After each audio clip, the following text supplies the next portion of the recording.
Mr. President, we'd like to once again state for the record that we completely disagree with the Presidency's approach that is inviting delegations to today's meetings under Rules 37 and 39. Aside from Ukraine, there are 5 more delegations who have been invited. They're either NATO members or EU members or their allies. Every time these delegations spend at least half an hour of our precious time given the budget deficit at the UN, the very valuable time of the Security Council, so as to read out the same narratives with their zero added value, in addition to the representative of the EU. This situation is unacceptable, and responsibility for this falls squarely on the shoulders of the Presidency. Without a doubt, the European nations, when they hold the presidencies of the Security Council, are simply impossible to place the impartiality of the Security Council above bloc solidarity. This undermines our credibility and the value of our discussions. However, we are counting on European delegations, especially the main sponsors pumping the Kiev regime full of weapons. We hope they will also ask to speak tomorrow at the briefing we requested on the theme of European attempts to thwart the peace process surrounding Ukraine. We have a lot of questions, and we will be expecting answers. We aren't expecting answers, but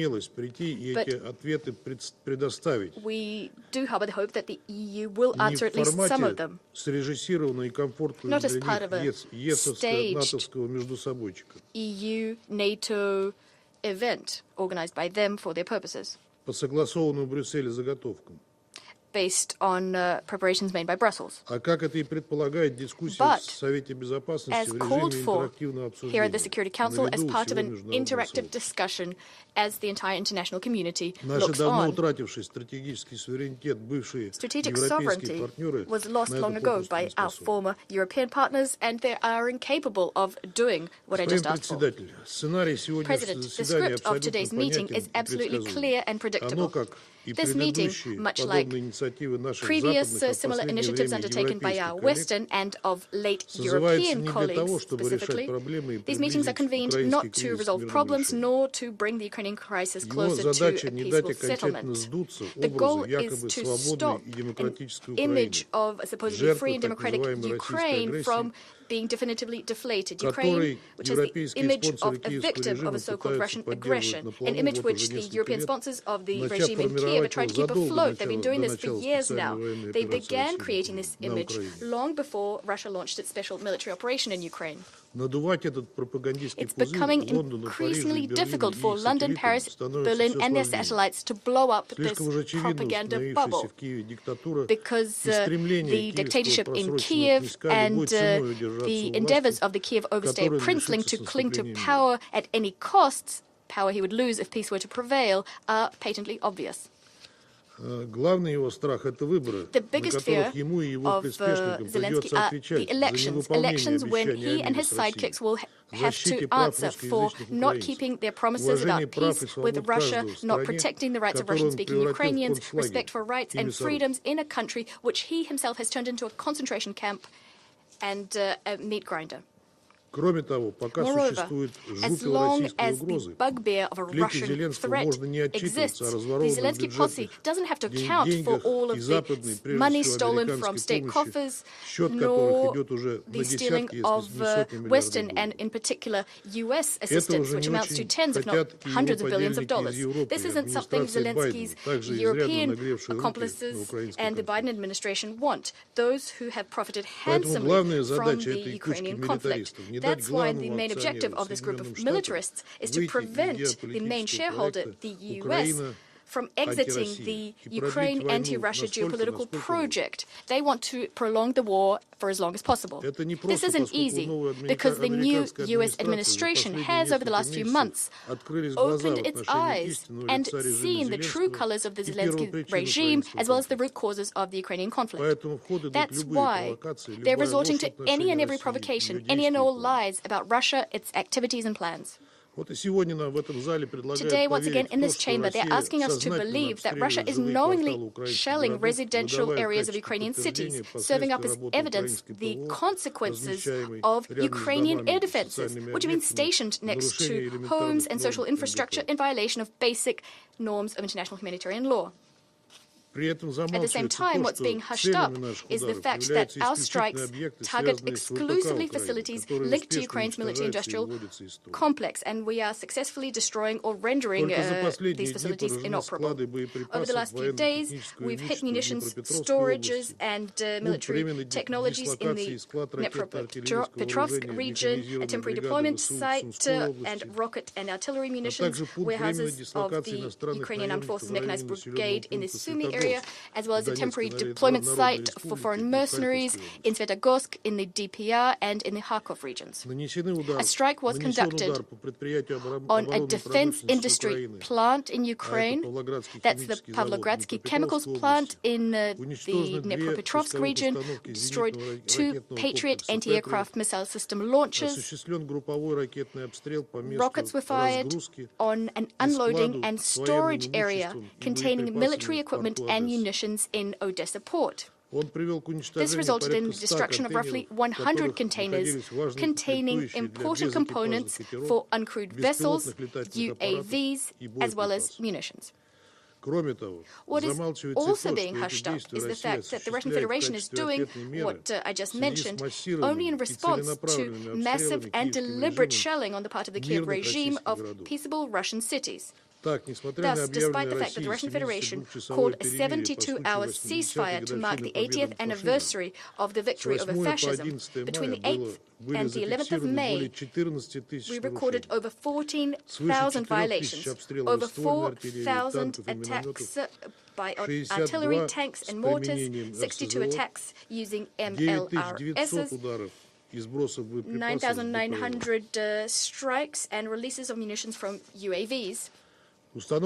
We recorded 5 attempts to break through Russia's state border in the Belgorodskaya and Kursk regions, as well as 37 attacks waged by the Ukrainian armed forces. In those 3 days, an aggression was waged by Bandera's followers, which claimed the lives of 6 Russian civilians and at least 17 people were injured. It's very telling that the most massive attacks by UAVs on civilian objects in Russian cities, including Russia, far removed from the front line, were waged by Kiev after we saw nascent progress towards peace.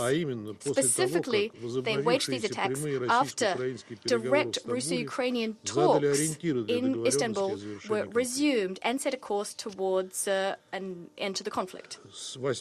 Between 8 p.m. on the 20th of May and 8 a.m. on the 27th of May, what was destroyed and intercepted is 2,331 UAVs launched from Ukraine, including 1,465 which were outside the area where we're conducting this special military operation. Regrettably, as a result, there were civilian casualties, including women and children. On the 22nd of May, due to an attack on the village of Panteleimonovka in the Donetsk People's Republic, 8 people were wounded. On that very same day, in the Vasilievsk municipality in the Zaporizhia region, owing to a UAV strike, a woman died. She was born in 1990. 4 children were wounded. The Ukrainian armed forces also struck civilian objects in the city of Lvov in the Kursk Oblast using HIMARS, and 16 people were wounded, including 2 children. President, the plans concocted by Zelenskyy and his accomplices are plain and clear. Their goal is to trick and to disorient President Trump, who is taking decisive steps towards peace. At any cost, they want to return the United States, which has lost hundreds of billions of dollars helping Ukraine, to return the U.S. to an anti-Russian and Russophobic course. We will discuss their methods and tactics in detail tomorrow, which are aimed at undermining the efforts of Russian, U.S. and other regional mediators' efforts. We'll do this tomorrow, as we requested a meeting on the specific topic. We won't do that now. What I will say now is that promoting Ukrainian and Western lies about Russia is becoming increasingly difficult because the actual actions of the Kiev regime, its deliberate choice, that is war, and the further suffering of their citizens speak volumes. What's also absolutely clear are the peace initiatives and concrete steps being taken by the Russian leadership. We intend to continue pursuing this course, as well as to continue a serious, direct negotiations process with Ukraine, which Ukraine itself suspended in April 2022, egged on by the British Premier Boris Johnson and like-minded Russophones. The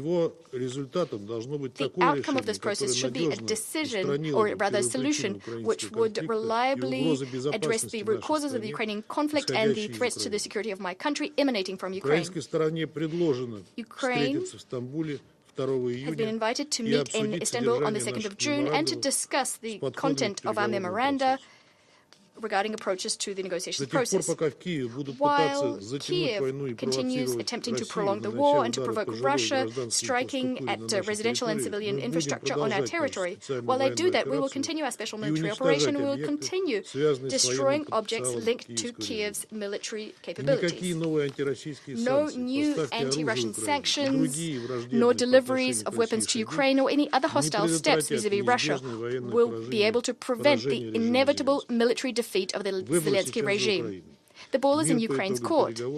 Either peace following talks followed by peace, or the unavoidable defeat of Ukraine on the battlefield with different conditions for the conflict's end. I express gratitude to the Greek presidency for convening today's Security Council meeting, and thank USG Di Carlo and OCHA's representative, Ms. Doughton, for substantive briefings. Today is already the 1,191st day of Ukraine's resistance against the Russian Federation's illegal, unprovoked, and unjustified full-scale military invasion. Russia's aim remains unchanged: to subjugate Ukraine militarily, seeking control over our entire nation to further its imperialistic ambitions. Failing to achieve these objectives independently, it enlists support from authoritarian regimes such as the DPRK and Iran. Moreover, Ukrainian intelligence has confirmed that China is supplying special chemicals, gunpowder, and machinery to 20 Russian military factories, and this cooperation must cease immediately.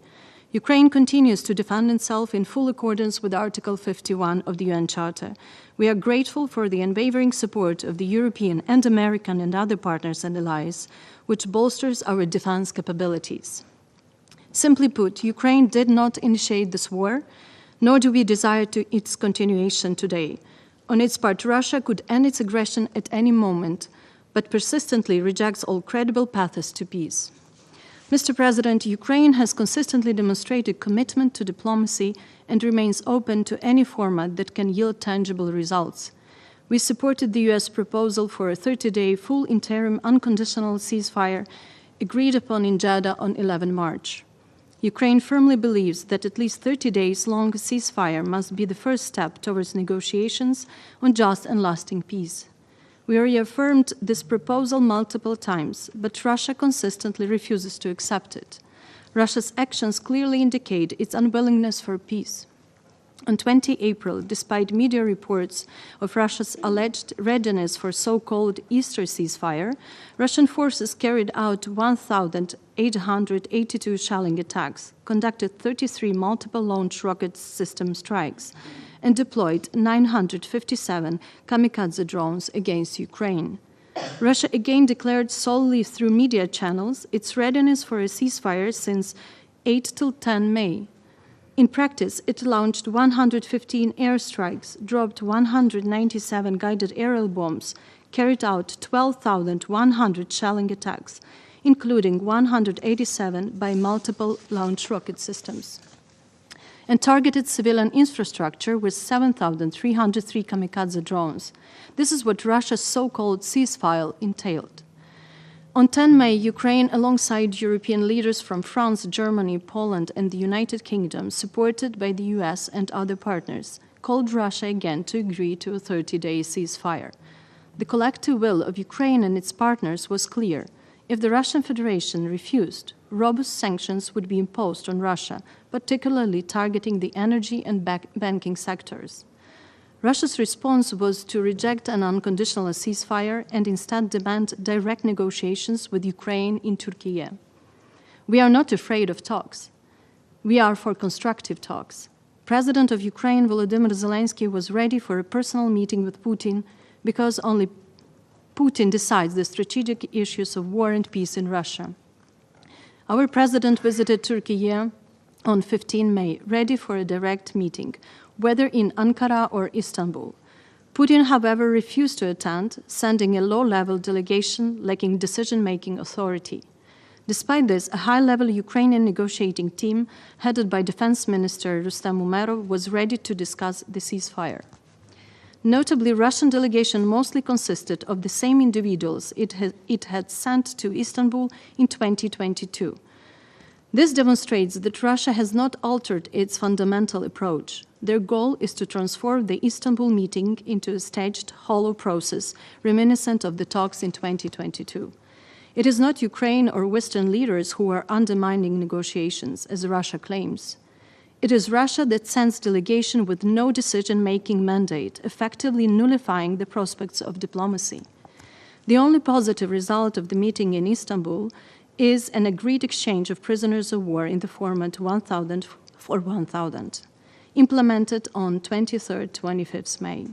Overall, if one sets aside all Russian nonsense, pseudo-historical statements, provocations, and the like, the Russian plan to present the Istanbul meeting as a continuation of March 2022 has failed.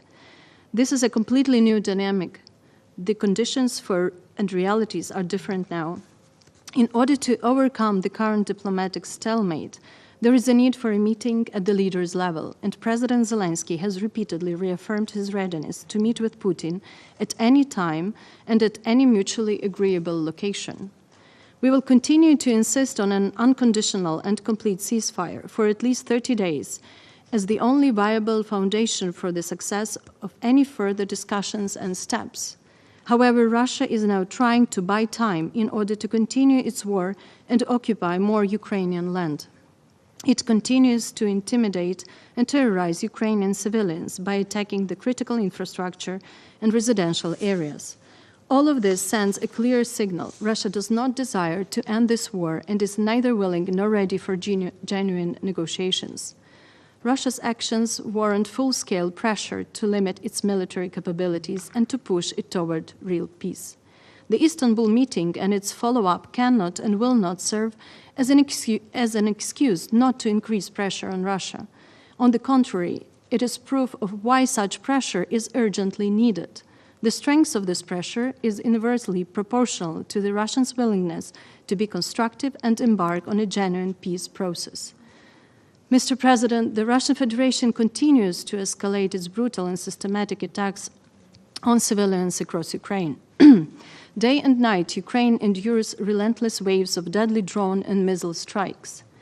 In May, their scale and intensity have reached unprecedented levels of devastation. On 24th and 25th May, the Russian Federation executed one of the largest combined assaults since the onset of its full-scale aggression, launching 83 missiles of various types and 548 drones against civilian targets across Ukraine. The attacks killed at least 12 civilians and injured dozens of others. In the Zhytomyr region, an airstrike on a residential neighborhood killed 3 siblings from one family: 8-year-old Stanislav, 12-year-old Tamara, and 17-year-old Roman. On 26 May, Russia launched its largest drone attack since the beginning of the full-scale invasion, using 355 attack drones, along with 9 cruise missiles targeting civilian areas, again killing and injuring civilians and damaging or destroying residential buildings and civilian infrastructure. In just these 3 days, Russia launched over 900 attack drones, along with ballistic and cruise missiles. Russian terror against civilians continues every single day. Today, Russia launched an airstrike on the village in the Zaporizhzhia region, using guided bombs. The attack killed at least 2 civilians and injured 3 others. More than 50 homes are damaged and 5 were destroyed, and nearly 600 households lost electricity. These strikes lack military logic, and the aggressor state is gaining nothing. They are clearly intended to terrorize the civilian population, inflict widespread destruction, and reflect a blatant disregard for international humanitarian law and a profound contempt for diplomacy. They also represent a deliberate political decision, Putin's decision to continue his war of aggression. Each such terrorist attack justifies the imposition of new strengthened sanctions against the Russian Federation. The silence of the international community only emboldens Putin. These ongoing attacks underscore the urgent need for continuing expanded support to protect Ukrainian civilians from indiscriminate violence. We are deeply grateful to every partner and ally assisting Ukraine in strengthening our air defense capabilities. The timely delivery of air defense systems saves lives. Ukraine welcomes the recent report by the UN Commission of Inquiry on Ukraine, which for the first time documents Russia's systematic drone attacks against civilians in the Kherson region. This inhuman tactic of terror has continued for a long time and must not go unpunished. Threats to Ukraine's civilian population represent a new and troubling aspect of modern warfare, potentially setting a precedent for future full-scale conflicts. A defining feature is the constant, direct threat of missile and long-range drone attacks across the entire country, even in regions over 1,000 kilometers from the front line. This sustained threat not only endangers civilian lives, but also severely impacts the psychological, security, and socio-economic well-being of the population. It is an integral element of Russia's military strategy that must be duly addressed within the UN broader efforts and discussions on the protection of civilians in armed conflict. Mr. President, let's remind that thousands of Ukrainians, both civilians and military personnel, remain imprisoned in the Russian Federation or in temporarily occupied territories of Ukraine. Many were captured before 2022. They continue to be subjected to torture, inhuman and degrading treatment, and conflict-related sexual violence, in flagrant violation of international humanitarian law and human rights law. Russia continues to return Ukrainians in a highly selective and arbitrary manner. Ukraine demands immediate and unconditional stop of all torture and ill treatment of detainees and full adherence to the Geneva Conventions on the treatment of prisoners, as well as compliance with the UN standard minimum rules for the treatment of prisoners, the Nelson Mandela Rules and the Bangkok Rules, which set gender-specific standards for the treatment of women in detention. Mr. President, the situation at the Zaporizhzhia nuclear power plant remains critically difficult, where all the 7 indispensable pillars for ensuring nuclear safety and security during an armed conflict continue to be systematically violated. Moscow blatantly disregards international diplomatic efforts, including by the United States, aimed at ending Russia's war of aggression and ensuring global nuclear safety. According to Greenpeace, Russia is building a new high-voltage power line in the temporarily occupied territory of Zaporizhzhia region to illegally connect the NPP to the Russian power grid. Let me stress that disconnecting the NPP from Ukraine's power grid significantly increases the risks. In the event of an emergency, the plant could lose its last reliable source of external power. This is a direct path to a station blackout with potentially catastrophic consequences. Furthermore, Moscow's policy of blackmail and demonstrative disregard for international law forced the IAEA to conduct a second rotation through the temporarily occupied territory of Ukraine. We insist that despite Russian pressure, the IAEA remains committed to the principles of international law, in particularly the inviolability of Ukraine's sovereignty and territorial integrity, and does not recognize any changes in jurisdiction over the NPP. Ukraine urges the IAEA and international community to respond to these actions by the Russian Federation decisively. The rotation of IAEA personnel should be carried out exclusively through the territory controlled by the government of Ukraine until the NPP is fully returned to its rightful owner, Ukraine. Mr. President, achieving peace at any cost will not end the war. A comprehensive, just, and lasting peace must rest on a fundamental respect towards non-negotiable principles. We repeat, Ukraine will never accept and recognize any part of its temporarily occupied territory as Russian. We will not tolerate interference in sovereign decisions, including our defense or alliances. There must be no appeasement of the aggressor. Such attempts only embolden future aggression. Russia is not signaling any genuine intention to stop its war. Therefore, we see no alternative but intensified international pressure, political, military, and economic. Sanctions must be expanded and strengthened. Russian oil, its shadow tanker fleet, financial networks, and its military industry must all be targeted. Russia is facing a moment when it needs to prove its seriousness. We need concrete decisions, first and foremost, regarding an unconditional and complete ceasefire for at least 30 days. Ukraine is ready to work for peace. Russia must also show that it is ready.